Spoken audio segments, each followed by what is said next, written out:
오늘 함께 나눌 하나님의 말씀 느헤미야 8장 18절과 9장 1절부터 3절까지 말씀입니다.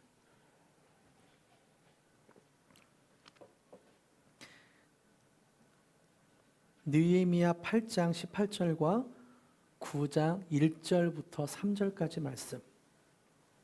4개 구절이라 조금 길긴 하지만 한 목소리로 같이 읽겠습니다. 시작. 에스라는 첫날부터 끝날까지 날마다 하나님의 율법책을 낭독하고 무리가 율법 낭독하고 무리가 이레 동안 절기를 지키고 8째 날에 규례를 따라 성회를 열었느니라. 그달 29날에 이스라엘 자손이 다 모여 금식하며 굵은 베옷을 입고 티끌을 무릅쓰며 모든 이방 사람들과 절교하고 서서 자기의 죄와 조상들의 허물을 자목하고 이날 4분의 1은 그 자리에 서서 그들의 하나님 여호와의 율법책을 낭독하고 나 4분의 1은 죄를 자복하며 그들의 하나님 여호와께 경배하는데. 아멘. 가슴에 손을 얹고 저를 따라해 주시면 감사하겠습니다. 하나님은 나를 사랑하십니다. 하나님은 나를 기뻐하십니다. 하나님은 내 인생을 향한 분명한 계획이 있습니다. 아멘. 오늘 예배를 통해 나를 사랑하시는 하나님, 나를 기뻐하시는 하나님, 나의 인생을 향한 계획을 갖고 계신 하나님을 만나고 누리는 저와 여러분이 되길 축복합니다. 우리는 태어나면서부터 공동체를 경험하는 것 같아요. 태어나자마자 부모님과 가족이라는 공동체를 경험하고 나이가 점점 차면서 어린이집, 학교, 유치원, 학교를 들어가면서 이런 또래 집단이라는 공동체를 경험하게 됩니다. 그리고 자전거를 타거나 달리기를 하거나 악기 밴드를 하는 사람들은 자신의 취미에 따라 어떤 취미 모임, 공동체를 형성을 하죠. 우리가 살아가는 인생은 공동체를 경험하게 되어 있습니다. 그런데 우리가 경험하는 이런 공동체에서 좋은 관계를 맺고 있다면 성숙한 인격을 갖출 수 있지만 때로 깨어진 공동체를 경험하면서 우리는 상처를 받기도 합니다. 깨어진 가정에서 태어난 아기는 자신의 뜻으로 된 것은 아니지만 상처를 받을 수 있죠. 또 아이가 커서 학교에 들어가 왕따를 당하는 깨어진 공동체를 경험하게 되면 상처를 받기도 합니다. 이렇듯 우리가 살아가는 세상은 당연스레 공동체에 속하게 되고 이 공동체에 당연스레 영향을 주고 받게 됩니다. 이런 공동체가 깨어지지 않고 건강하게 성숙해지는 것을 느헤미야서에서는 계속 보여주고 있습니다. 사실 성경 중에서 느헤미야서는 보통 느헤미야의 리더십을 많이 떠오르게 합니다. 52일이라는 짧은 기간에 낙심에 빠져있던 유다 백성들을 모아서 성벽을 건축한 대단한 느헤미야의 리더십을 보여주죠. 근데 느헤미야서는 분명 52일 만에 예루살렘 성벽을 건설한 느헤미야의 리더십이 나옵니다. 그런데요, 느헤미야서는 느헤미야의 리더십과 함께 유다 공동체를 하나로 만드시고 세우시는 하나님을 증거하고 있습니다. 이런 유다 공동체를 하나로 만드시는 하나님을 느헤미야서에서 계속 보여줘요. 외부에 핍박이 있을 때 하나님이 어떻게 역사하셨는지, 내부에 문제가 있을 때 하나님이 그 내부의 문제를 어떻게 해결해 가셨는지 뿐만 아니라 지난주 말씀이셨죠? 느헤미야 8장에서는 유다 백성들이 일제히 대한민국 하는 것처럼 일제히 수문화 광장에 모여 말씀으로 부흥을 경험하고 기쁨을 회복하며 하나의 공동체로 되어가는 과정을 보여줍니다. 유다 백성들은 모두 일제히 한 마음이 되어서 말씀을 사모하고 기쁨을 회복하는 역사를 경험하게 되었죠. 여호와를 기뻐하는 것이 너희의 힘이라. 느헤미야가 여호와를 기뻐하는 것이 우리 민족의, 우리 공동체의 힘이다라고 선포하면서 하나님을 기뻐하는 것만으로 공동체가 하나 되어가며 하나님의 능력을 경험하는 시간을 갖게 되었습니다. 그리고 이어지는 오늘 본문인 9장에서 공동체가 이제 하나 되는 모습을 보여주는데요. 오늘은 느헤미야 8장 마지막 절과 9장 1절부터 3절까지를 본문으로 느헤미야 강의 11번째 시간입니다. 공동체를 하나 되게 하는 말씀, 회개, 경배라는 제목으로 함께 말씀을 나누겠습니다.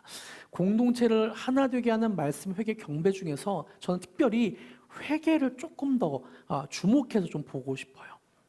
우리에게 많은 영향을 주는 공동체를 하나님이 어떻게 하나 되게 하는가, 하나 되게 만드시는가가 느헤미야 8장 18절에서 소개하고 있습니다. 성은 목사님 죄송한데 밖에 누가 좀 와 있거든요. 네, 함께 느헤미야 8장 18절을 저를 봐주시고 함께 읽겠습니다. 시작. 느헤미야는 제가 헷갈리네요. 시작. 에스라는 첫날부터 끝날까지 날마다 하나님의 율법책을 낭독하고 무리가 하나님의 율법책을 무리가 이래 동안 절기를 지키고 8째 날에 규례를 따라 성회를 열었느니라. 18절에 보면 에스라가 초막절을 지키는 일주일 동안 첫날부터 끝날까지 하나님의 말씀을 낭독했다고 나옵니다. 유다 백성들은 7일 동안 초막 절기를 지키면서 일주일 내내 말씀을 들었어요. 그리고 바로 그 다음 날 다시 모여 이래 동안 지키고 그 다음 날 8째 날에 성회를 열었습니다. 다시 모였어요, 유다 백성들을. 왜 그랬을까? 일주일 동안 말씀을 들으며 절기를 지킨 그것 다음에 또 왜 모였을까? 유다 공동체는 다 같이 우리 민족이 이대로 안 된다는 간절한 마음이 있었기 때문입니다. 민족의 변화를 간절히 바랬기 때문에 다시 모였습니다. 이런 간절한 변화를 갈망하는 마음이 느헤미야 9장 1절과 2절에서 엿보여요. 1절과 2절을 제가 읽어드릴게요. 그달 29날에 이스라엘 자손이 다 모여 금식하며 굵은 베옷을 입고 티끌을 무릅쓰며 모든 이방 사람들과 절규하고 서서 자기의 죄와 조상들의 허물을 자복하고, 이스라엘 자손들은 자기의 민족이 우리가 이대로는 안 되겠다라는 간절한 마음이 있었고 그 마음을 보여주듯 초막 절기를 지나고 하루 지나 다 모였습니다. 그리고 무엇을 합니까? 다 모여 금식하며 굵은 베옷을 입고 티끌을 무릅쓰며 이방 사람들과 절규하고 자기의 죄와 조상들의 허물을 자복하며 회개합니다. 이렇게 이스라엘 백성들이 한 회개에는 다른 성경에서 보여주지 않는 놀라운 특징이 있습니다. 2절에 보니까 자기의 죄와 조상들의 허물을 자복했다고 말씀하고 있죠. 자기의 죄를 회개하는 것을 넘어 조상들의 허물까지도 자복 회개했다고 합니다. 이것은 카톨릭에서 말하는 면죄부와는 조금 다릅니다. 카톨릭에서는 죽은 부모를 위해 교회에 헌금하면 부모가 천국에 옮겨갈 것이라고 믿었습니다. 그래서 헌금함에 쨍그랑 동전이 떨어지는 소리가 하늘문을 여는 소리라고 여겼습니다. 놀랍게도 이스라엘 백성이 조상의 죄를 회개하는 것은 이렇게 조상을 천국에 보내는 면죄부와는 다른 것이었습니다. 느헤미야 9장 29절부터 32절까지 조상의 죄를 회개하는 모습이 쭉 나오는데요. 어떤 모습인지 한번 보세요.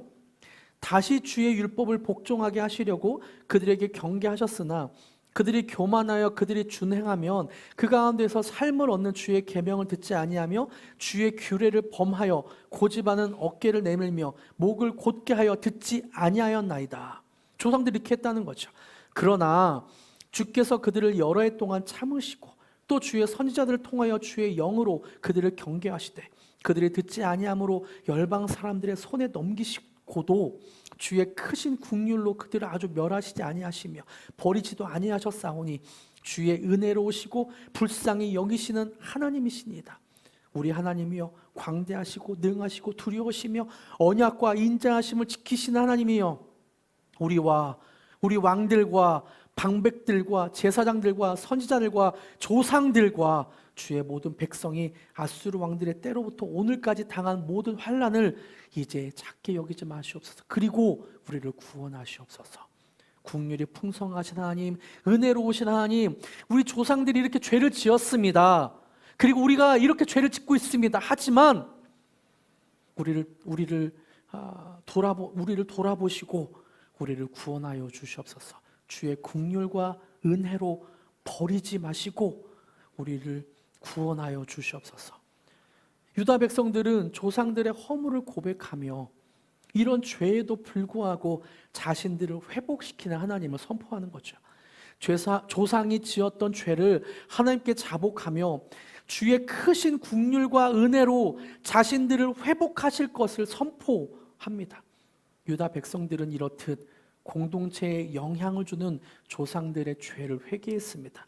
유다 백성들은 조상들의 죄를 회개하면서 과거에 대해 청산하고 있는 모습입니다. 공동체의 과거를 하나님 앞에서 청산하는 모습이죠. 이렇게 과거를 청산하는 작업은 굉장히 중요합니다. 왜냐하면 과거가 현재에 영향을 끼치기 때문입니다. 과거의 상처를 받은 사람은 그 상처로 인해 현실의 영향을 받아 아파하고 왜곡되게 행동하죠. 이렇듯 과거는 이미 지나간 시간이 아니라 현실에 영향을 주게 되어 있습니다. 그래서 하나님은 이스라엘 자손이 짓고 있는 죄뿐만 아니라 조상들의 죄까지도 공동체적으로 자복하며 정리하게 하신 거죠.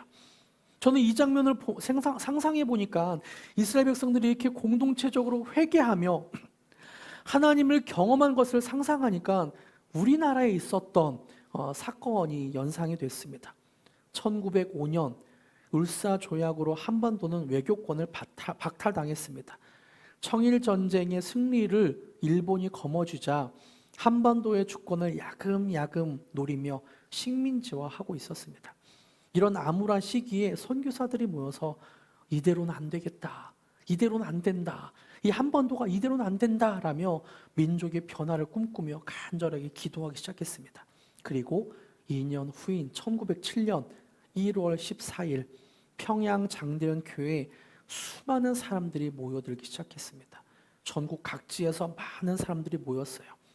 새벽 5시부터 저녁 10시까지 성경 읽기 사경회가 진행되었고 이때 수많은 사람들이 민족의 변화를 넘어 민족의 영혼이 변화되는 일이 있었습니다.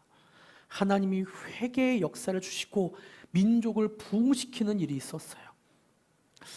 1907년도에 평양 대부흥 사건이 있었습니다. 당시를 취재한 런던 타임즈는 이렇게 보도하고 있는데요. 제가 읽어드릴게요. 이들이 기도하기 시작했을 때 온 회중은 위로부터 밀려오는 성령의 강력한 힘에 압도되고 있었다. 성도들은 집회로 끝난 것이 아니요 매일 밤 눈물과 감격으로 밤샘 기도를 하고 있었고 통성 기도의 음성은 신비로운 조화와 여운을 가지고 있었다. 그들의 통해하는 울음소리는 하나님을 찬미하는 찬양의 물결과 같았다. 그리고 이 모습을 본 한 여선교사는 미국의 한 여선교사는 우리 믿음의 선조들의 모습을 이렇게 기록했습니다. 당시 백성들이 고백했던 신앙 고백들은 마치 지옥의 지붕을 열어 젖힌 것이나 다름없었다. 그들은 생애 속에서 범했던 살인, 강간, 상상할 수도 없었던 모든 종류의 불결, 음욕, 도적, 거짓, 질투 등을 부끄럼 없이 모두 고백하였고 통회자복하였다. 인간의 힘으로는 이런 고백을 도저히 강제로 받아낼 수 없을 터였다. 인간의 힘으로는 이런 고백을 도무지 강제로 받아낼 수 없을 터였다. 느헤미야와 유다 공동체에 부어졌던 회개의 부흥이 우리나라에도 있었습니다. 평양에서 있었던 회개의 부흥의 불길이 각 교회에 번져서 각 교회들마다 기독교인으로 어떻게 살 것인가에 대한 각종 성경 공부와 토론회가 많이 열렸다고 합니다. 교회 공동체가 회개의 부흥을 경험하자 그 주변 도시들이 변화되기 시작했죠. 그 시발점이 선교사들이 모여서 우리 민족이 한반도가 이대로는 안 된다. 한반도가 이대로는 안 된다라는 애타는 심정으로 기도하기 시작할 때 일어났다는 거죠. 인간의 힘으로는 이런 고백을 도저히 강제로 받아낼 수 없었던 일이 하나님의 능력이 부어지니까 있게 됐습니다. 유다 공동체가 하나 되어 하나님 앞에 회개하고 자복하며 하나 되는 하나님의 부흥을 경험한 거죠. 이렇게 하나 되어 부흥을 경험한 유다 공동체에게 있었던 일들이 3절에는 더 디테일하게 기록되고 있는데요. 3절을 함께 읽어볼까요? 3절. 어떻게 그들이 초막절기를 지나고 어떤 일을 했는지 3절 시작. 이날에 낮 4분의 1은 그 자리에 서서 그들의 하나님 여호와의 율법책을 낭독하고 낮 4분의 1은 죄를 자복하며 그들의 하나님 여호와께 경배하는데, 유다인들이 낮 시간과 밤 시간을 사동분으로 구분지었습니다. 오전 6시부터 낮 9시까지가 1분지 1, 4분의 1, 9시부터 정오까지가 4분의 1, 12시부터 오후 3시까지가 4분의 1, 3시부터 6시가 4분의 1. 그러니까 3시간씩 낮 시간을 이렇게 등분을 한 거죠. 그러니까 유다 공동체는 낮 4분의 1, 오전 6시부터 9시까지 그 자리에 서서 여호와의 율법책을 낭독했습니다. 3시간 동안 하나님의 말씀을 들었어요. 그리고 아침 9시부터 12시까지 낮 4분의 1은 죄를 자복하며 그들의 하나님 여호와께 경배를 했습니다. 저는 여기서 느헤미야를 한번 상상해 봤어요. 느헤미야는 이렇게 3시간 동안 말씀을 듣고 3시간 동안 죄를 자백하며 하나님을 경배하는 백성들 사이에서 어떤 생각을 하고 있었을까? 느헤미야는 유대인들이 이렇게 회개하고 부흥을 경험하는 그 역사 현장에 있으면서 어떻게 행동을 했을까? 어떤 생각을 했을까? 아마도 느헤미야도 백성들과 마찬가지로 함께 말씀을 듣고 함께 회개하고 함께 경배하지 않았을까라는 상상을 해봅니다. 전 여기서 그런데 생각해 보아야 할 부분이 있습니다. 느헤미야가 누구냐는 거예요. 느헤미야는 아수르에 의해 예루살렘에 파견된 총독이었습니다. 그러니까 온 이스라엘의 리더였다는 거죠. 느헤미야가 성벽을 재건한 것은 6장에서 이미 끝났습니다. 그런데 완공 축하식은 느헤미야 12장에 해요. 그러니까 이스라엘을 다스리는 총독으로 그 다음 타이밍에 무엇을 해야 될 건지를 항상 염두하고 고민해야 되는 게 리더의 입장이잖아요. 그러니까 느헤미야 6장에 성벽이 완전히 완공되었다면 그 다음은 뭐 해야 될까? 그 다음은 뭐 해야 될까? 리더는 고민을 해야 돼요. 그런데 느헤미야는 백성들과 함께 말씀을 듣고 함께 회개하고 함께 하나님을 경배하고 있다는 사실이 있죠. 예루살렘의 총독으로. 저는 리더라면 아마 이런 생각을 하지 않았을까라고 상상을 해봤습니다. 6장에서 예루살렘 성벽이 제공되고 성벽 건축 후에 백성들을 하나로 만들 정책은 무엇이 있을까 고민하고, 예루살렘 총독으로 이 공동체를 안정되게 할 방법은 무엇일까? 또 나의 영향력 아래에 공동체를 하나의 힘으로 만들 수 있는 그 방법은 무엇일까? 고민해야 되는 게 어찌 보면 당연해 보입니다. 근데 느헤미야는 유다 민족의 회개를 막고 있지 않아요. 그리고 이제 유다 백성들을 예루살렘이라는 도시에서 하나 되게 하기 위해 어떤 정책을 펴고 있지도 않습니다. 느헤미야는 예루살렘 성벽을 6장에 완공하고 12장에 가서야 성벽 봉헌식을 하는데요. 그 중간인 8장부터 11장까지 그대로 하나 되게 하시는 하나님께 유다 백성을 맡기고 있습니다.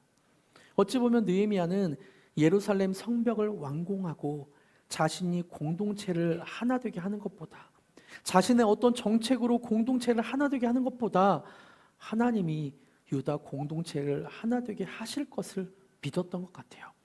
그러니까 말씀을 읽으며 회개하며 부흥의 역사가 일어나는 것에 그냥 그대로 자신을 내어 드리는 것 같아요. 느헤미야는 자신이 해야 할 일과 하나님께서 해 주셔야 할 부분을 정확하게 알았습니다. 자신이 유다 공동체를 하나로 만들 수 없는 것을 인정하고 성벽이 완공되었지만 백성을 하나로 만드시는 하나님을 인정하고 백성들과 함께 말씀을 듣고 그 말씀 앞에 회개하며 하나님을 경배했습니다. 느헤미야는 공동체를 하나 되게 하시는 하나님을 기대하며 그 말씀 앞에 엎드렸죠. 어찌 보면 느헤미야의 이름의 뜻처럼 살았던 것 같아요. 느헤미야의 이름의 뜻은 하나님의 위로, 긍휼, 슬픔입니다. 느헤미야는 자신의 이름처럼 자신이 해야 할 성벽을 재건하는 것을 넘어 재건한 후에 하나님께서 주시는 유다 백성을 향한 위로와 긍휼을 바라고 그대로 그렇게 하나님께 의탁하고 있는 모습입니다.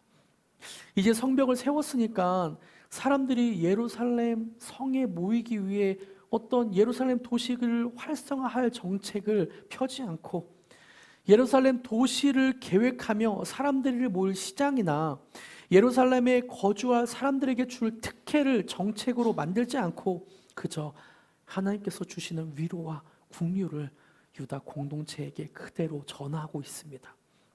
저는 오늘 설교를 준비하며 우리 교회를 진단하며 묵상하며 기도했습니다. 우리 교회가 이제 교회로서의 모습을 점점 갖춰가고 있습니다. 우리 교회에 이것도 필요한 것 같고 이것도 필요한 것 같아요. 교회 리더로 하나님께서 저를 세워주셨으니까 함께 그 다음 수순이 무엇일까? 그 다음에 우리가 해야 될 것이 무엇일까? 우리에게 필요한 것이 무엇일까? 굉장히 고민이 많기도 하고 또 많이 기도하기도 합니다. 그런데 오늘 말씀을 준비하며 그렇구나. 우리에게 필요한 것은 어떤 정책을 펴는 것도 너무 중요하고 우리를 하나 되게 하는 어떤 것들도 굉장히 필요해 보이기도 하지만 그것보다 더 중요한 것은 우리가 해야 할 영역을 넘어서 하나님께서 우리 가운데 역사하실 것들을 기대하고 의탁하는 것이구나 라는 생각이 좀 들었습니다. 하나님께서 우리 공동체를 말씀으로 하나 되게 하시며 우리 공동체에 회개의 부흥을 주시며 하나님을 한 마음으로 경배하게 하실 것을 의탁하는 게 중요할 수도 있겠다라는 생각이 좀 들었어요. 우리 공동체를 살리시는 분은 하나님입니다. 할렐루야. 우리 공동체를 하나 되게 하시는 분은 하나님이십니다.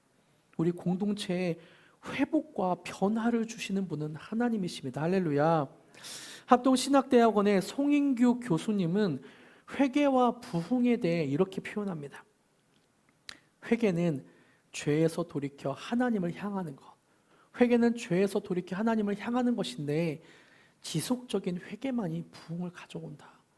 우리 공동체의 회개로 인한 부흥은 죄에서 돌이켜 하나님을 계속 향하며 바라볼 때 우리 공동체가 하나님을 바라보며 하나님께로만 그렇게 계속 몰두하고 하나님 앞에 설 때 우리 가운데 회개의 부흥이 있지 않을까라는 생각이 듭니다. 여러분 함께 회개합시다. 하나님께로 계속 돌아갑시다. 하나님 우리를 다스려 주시옵소서. 예수 그리스도여 우리의 죄를 도말하시고 우리가 하나님 앞에 날마다 서게 하여 주시옵소서. 하나님으로 인한 부흥이 역사하여 주시옵소서. 기도하며 함께 주님 앞에 서봅시다. 할렐루야. 말씀을 맺겠습니다. 한옥 목사님은 세상 중심에 서다라는 책에서 우리나라에 있었던 1907년도의 부흥 소식을 자세하게 전해주고 있습니다. 제가 좀 길지만 읽어드릴게요. 어떤 일이 있었는지 상상하면서 좀 들어주시고 또 우리 교회에도 이런 일이 있기를 간절히 바라는 마음으로 기도하는 마음으로 들어주시기 바랍니다. 제가 읽어드릴게요. 1907년 1월 6일 당시 한국 최대의 규모를 자랑하던 평양의 장대현 교회에서 일주일간의 부흥성회가 열렸다. 한국인 목사들과 선교사들이 번갈아 가며 강단에 서서 형제간의 사랑과 영적 순종을 시급히 회복해야 한다고 설교했다. 그 자리에 참석했던 정익로 장로는 아래와 같이 그 상황을 수레했다. 그는 눈이 소경이어서 나를 보지 못했을 터이나 나는 그의 앞에서 도피할 수 없었다. 하나님이 나를 불러놓은 것으로만 생각되었다. 전에 경험하지 못한 죄에 대한 굉장한 두려움이 나를 엄습하였다. 어떻게 하면 이 죄를 떨쳐버릴 수 있고 도피할 수 있을까? 나는 몹시 번민하였다. 어떤 사람은 마음이 너무 괴로워 예배당 밖으로 뛰쳐나갔다. 그러나 전보다 더 극심한 근심에 쌓인 얼굴과 죽음에 떠는 영을 가지고 예배당으로 되돌아와서 오 하나님, 나는 어떻게 했으면 좋겠습니까? 라고 울부짖었다. 죄를 자백하며 통회하는 참석 교인들의 열기는 곧 초대교회 마가의 다락방에서 있었던 성령의 불길, 바로 그것이었다. 집회의 클라이막스는 1월 14일 윌리엄 베어드 선교사가 고린도전서 12장 27절을 가지고 여러분은 그리스도의 몸입니다를 설교할 때였다. 베어드 선교사가 교회가 하나 되어야 함을 역설하며 그리스도 안에 있는 형제들을 미워하는 잘못을 불같이 나무라자 모든 청중은 소리를 지르며 엎드려 회개의 통곡을 터뜨렸는데 이것이 그 다음날 저녁까지 계속됐다. 신자와 신자 사이, 특히 외국인 선교사와 한국인 교인 사이에서 그간의 갈등과 반목이 사랑의 결핍으로 비롯되었음을 고백으로 설교하자 다시 한번 통회의 소리가 장내를 뒤덮었다. 여기에 그레암리 선교사가 강단에 올라 나의 아버지여 라는 말을 하자마자 밖으로부터 밀어닥치는 강대한 힘에 압도당하는 성령의 역사를 체험하였으며 한편 신비한 힘의 강림에 사로잡힌 일반 교회들의 심령 또한 동요시켰다. 여러분, 1907년도 평양 대부흥에 있었던 사건들이 이런 일이 있었습니다. 하늘에서부터 강력한 하나님의 힘에 의해 자신의 죄들이 드러나고 그 죄를 도저히 해결할 수 없어서 가슴을 치며 때로 밖으로 나갔다가 자기를 어떻게 해결할 수 없어서 돌아와서 회개하며 하나님을 경험했던 일들이 있었습니다. 우리가 지속적으로 회개할 때 어찌 보면 이런 강력한 부흥의 역사, 우리 심령이 변화되는 역사들이 일어날 것을 기대해 봅니다. 우리 글로리 공동체에도 하나님의 부흥이 있길 간절히 바라며 우리의 심령, 나의 심령, 그리고 우리의 공동체의 심령에 이런 하나님의 부흥의 역사가 있길 간절히 바라봅니다. 예수님은 공생애를 시작하면서 처음으로 이스라엘 공동체에게 주신 말씀이 마가복음 1장 15절입니다. 같이 한번 또박또박 읽어볼까요? 시작. 이르시되 때가 찼고 하나님의 나라가 가까이 왔으니 회개하고 복음을 믿으리라 하시더라. 하나님 나라가 가까이 왔으니 회개하고 복음을 믿으라. 하나님 나라가 가까이 왔으니 우리 함께 회개하고 복음을 믿으며 하나님의 부흥을 갈망합시다. 우리 공동체에 하나님의 부흥이 있기를 기도합시다. 이렇게 기도하는 마음으로 주의 보좌에 나아갈 때를 함께 찬양하기를 원합니다.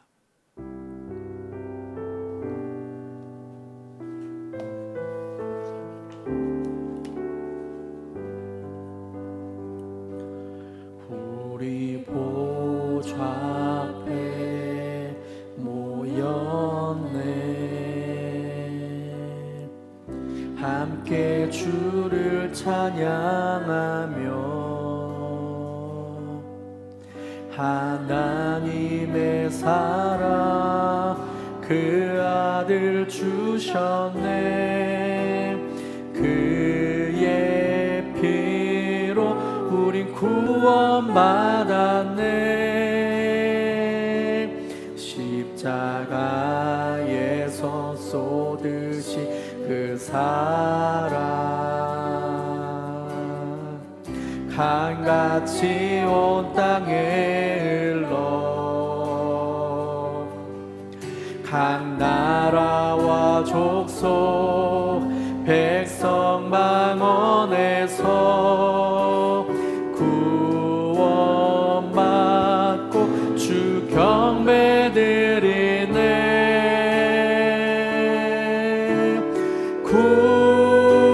구원하심이 보좌에 앉으심 우리 하나님과 어린 양께 있도다.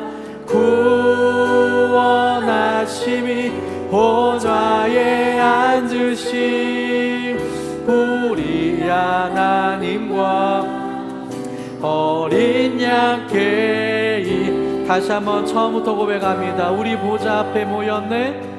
우리 보좌 주 앞에 모였네.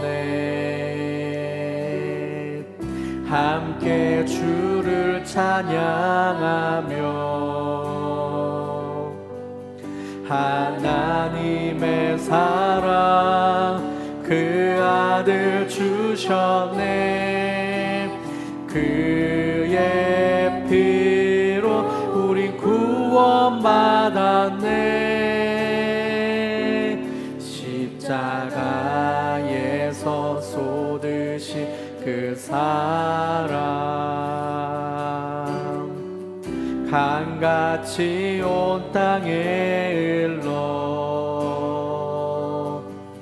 각 나라와 족속 백성 만원에서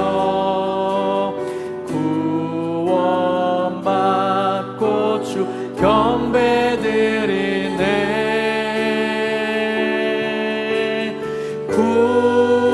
구원하심이 보좌에 앉으신 우리 하나님과 어린 양께 있도다. 구원하심이 보좌에 앉으신 우리 하나님과 어린 양께 이 구원하심이 보좌에 앉으신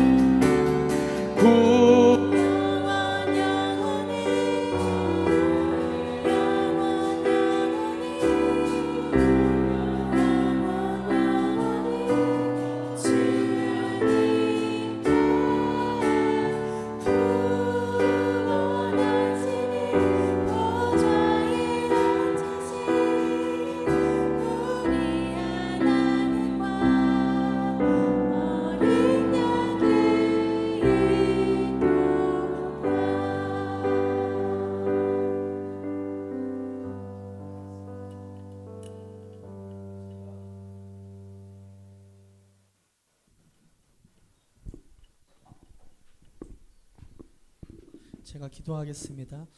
하나님, 구원하심이 보좌에 앉으신 그 어린 양께 있습니다. 우리가 날마다 죄를 자복하며 회개할 때 그 회개의 역사가, 부흥의 역사가 우리의 삶 가운데 일어나게 하여 주시옵소서. 그 회개 역사가 우리의 삶뿐만 아니라 우리 공동체에도 동일하게 일어나게 하여 주시옵고, 그 회개를 통하여 우리 공동체가 하나 되며 더 부흥으로 새로워질 수 있도록 주님이 도와주시옵소서. 우리의 약함을 아시는 하나님, 우리의 죄와 우리의 모든 연약함과 죄악을 아시는 하나님, 이 모습 이대로 주님 앞에 자복하며 회개하며 나아갑니다. 우리의 심령에 불을 듯 그 회개의 영이 임하게 하여 주시옵고, 그 회개를, 죄를 자복하며 회개할 때 하나님을 더 가까이 경험하는 일들이 있게 하여 주시옵소서. 일주일 살아가는 동안 우리 성도님들 축복하여 주시고, 그 심령의 부흥의 역사가, 회개의 역사가 일어날 수 있도록 축복하여 주시옵소서. 감사드리며 예수님의 이름으로 기도드립니다.